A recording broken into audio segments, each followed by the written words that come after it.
Hello friends, and welcome to MC Bible Study. Today I wanted to read a beautiful story out of the Bible. The story comes from Acts 8, starting in verse 26. Now an angel of the Lord said to Philip, "Rise and go forward to the south, to the road that goes down to Jerusalem to Gaza.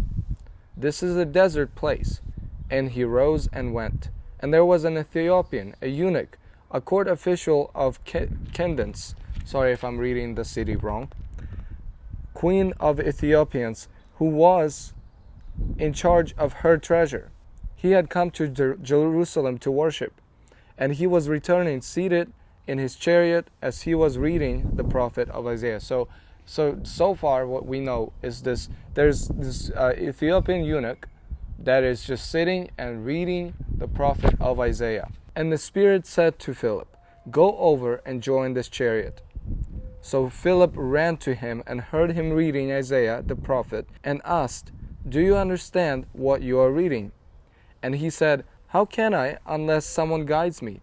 And he invited Philip to come and sit with him. Okay, so what we see here is that this Ethiopian eunuch, he is reading the Bible. He is reading the prophet of Isaiah, and he is not understanding what he's reading. So when Philip asked him, "Do you understand what you're reading? Do you get what you're reading?" And the Ethiopian eunuch says, "How can I unless somebody explains to me what I'm reading?"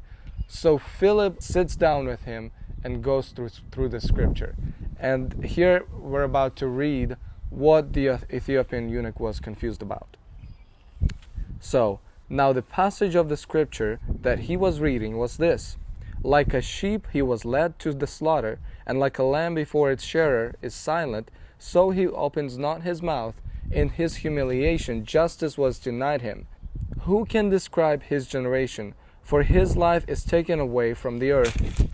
And the eunuch said to Philip, "About whom, I ask you, does the prophet say this, about himself or about someone else?"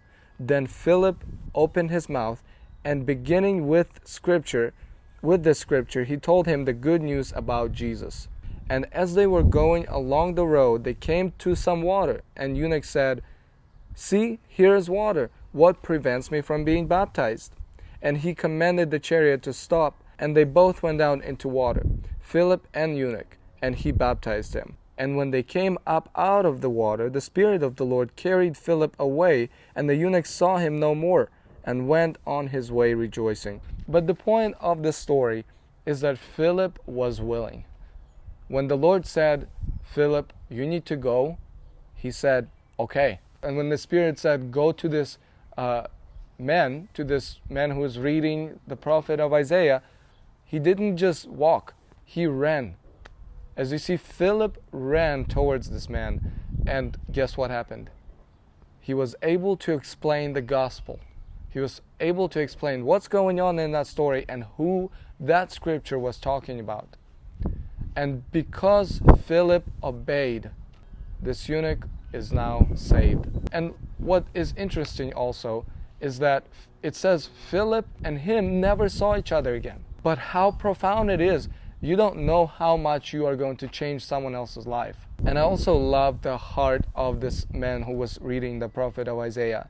That he was like, wow, it's talking about Jesus. And he saw water nearby and he said, "There's water, what prevents me from being baptized?" Which is amazing. Which tells about like the heart. When you really hear the gospel, when you really understand what's going on, you will want to get baptized. You will want to live differently. It's not something that is a desire in our heart originally. This desire comes from God. I hope this message blessed you. Have a great day.